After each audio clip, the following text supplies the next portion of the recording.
আজকে রান্না করব কাঁচা টমেটো দিয়ে মজার পাবদা মাছ। পাবদা মাছ আমার মতো কে কে পছন্দ করেন?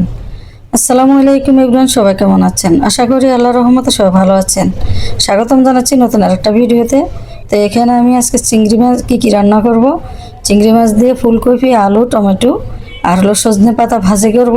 আর পাবদা মাছে আমি হলুদের গুঁড়া, মরিচের গুঁড়া দিয়ে লবণ দিয়ে মেখে রেখেছি। এরপরে চুলে একটা প্যান বসিয়ে দিয়েছি, তেলটা গরম হয়েছে। এখন সবগুলো মাছ আমি হালকা করে ভেজে নেব।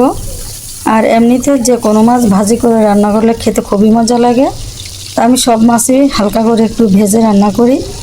আর পাবদা মাছটা আমার খুবই প্রিয় একটা মাছ, খুবই ভালো লাগে আমার কাছে। তো মাছটা এক পাশ ভাজি হয়ে গেলে আমি আর এক পাশ উল্টিয়ে দেব। তো এক পাশ হয়ে গেছে, আর এক পাশ এখন উল্টিয়ে দেব।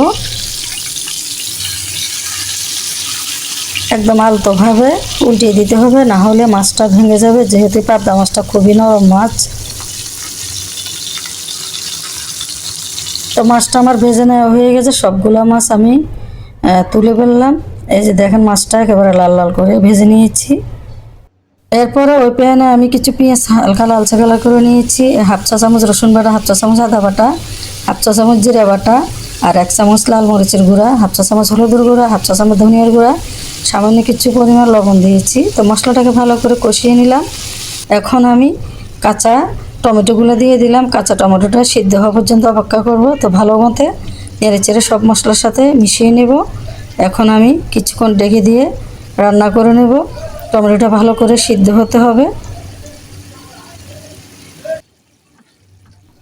তো অফ ক্যামেরাতে আমি কিছুক্ষণের জন্য ঢেকে দিয়েছিলাম, আবার নেড়ে চেড়ে দেবো এখন।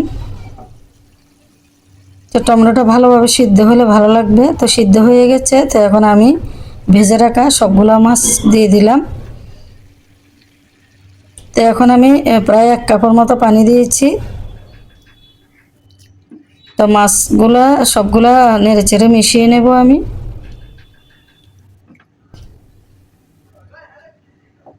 তো এখন আমি কিছুক্ষণের জন্য ঢেকে দিয়ে রান্না করে নেব। এতে বলক এসে গেছে।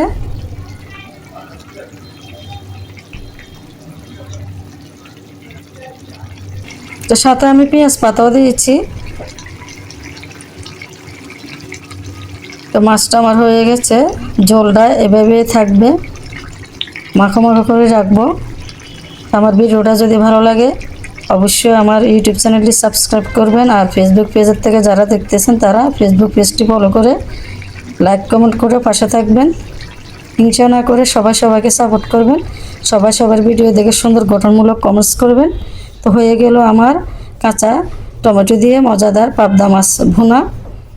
আমার ভিডিওটা ভালো লাগলে অবশ্যই লাইক কমেন্ট করে পাশে থাকবেন। যদি ভালো লাগে শেয়ার করবেন। আজকের মতো বিদায় নিচ্ছি। সবাই ভালো থাকবেন। ধন্যবাদ সবাইকে।